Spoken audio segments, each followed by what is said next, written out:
বিসমিল্লাহির রহমানির রহিম। আসসালামু আলাইকুম। প্রিয় দর্শক শ্রোতা, আমাদের নতুন এপিসোডে সবাইকে স্বাগত জানাই।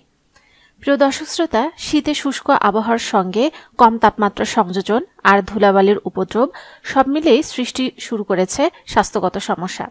সব মিলিয়ে দেখা দিয়েছে বিভিন্ন ধরনের স্বাস্থ্যগত সমস্যা। এর জন্য প্রয়োজন কিছু সতর্কতা। শীতের শুরুতে অনেকেই সর্দি জ্বরে ভোগেন।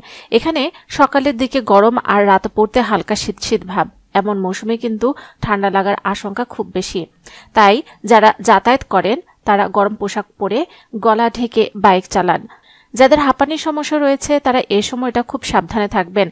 সঙ্গে অবশ্যই ইনহেলার রাখুন। খুব বেশি শ্বাসকষ্ট হলে সময় নষ্ট না করে চিকিৎসকের সঙ্গে যোগাযোগ করুন।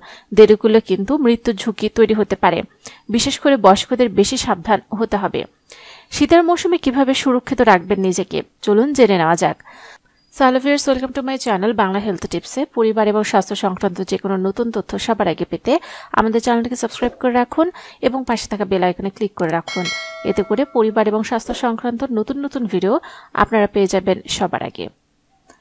প্রিয় দর্শক শ্রোতা, এই সময়ে কখনো কখনো ফ্যান এসি না চালালে গরম লাগে, আবার চালালে ঠান্ডা লাগে। গরম লাগছে বলে খুব জোরে ফ্যান চালাবেন না ভুলেও। এসির তাপমাত্রা 25 ডিগ্রি সেলসিয়াসের উপরে যেন না করা হয় সেদিকেও সতর্ক থাকুন। যাদের ঠান্ডা লাগার সমস্যা রয়েছে তারা এই মৌসুমে ঠান্ডা পানিতে গোসল করবেন না ভুল করেও। শীতের সময়টা হালকা গরম পানিতে গোসল করাটাই ভালো।